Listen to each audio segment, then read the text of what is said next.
யானைகளிடமிருந்து ration கடைக்கு பாதுகாப்பு. வனப்பகுதியான நீலகிரி மாவட்டத்தில் பெரும்பாலான கிராமங்கள் வனப்பகுதிகளையொட்டியே உள்ளன. இதனால் அப்பகுதிகளில் விலங்குகள் நடமாட்டம் இருப்பது சாதாரண நிகழ்வாகும். குறிப்பாக கரடி, யானை, புலி, சிறுத்தை போன்ற விலங்குகள் கிராமங்களுக்குள் நுழைகின்றன. அதேபோல் மசனகுடி பகுதி நியாய விலை கடையை யானை உடைத்து சேதப்படுத்தியது. இதனால் இக்கடைக்கு இரும்பு கதவு, வேலி அமைத்ததோடு குறைந்த மின்னழுத்த வேலியும் அமைக்கப்பட்டுள்ளது. இதனால் யானைகள் தொந்தரவு குறைந்துள்ளது. தமிழகத்திலேயே இத்தகைய பாதுகாப்பு கூட்டுறவுத்துறையால் இங்கு அமைக்கப்பட்டுள்ளது என்பது குறிப்பிடத்தக்கது.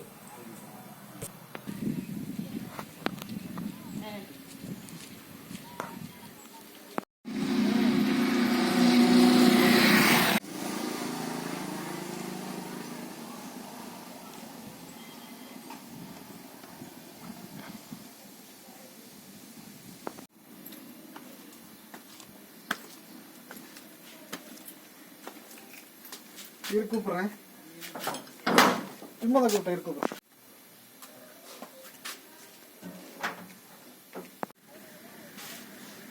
சரி.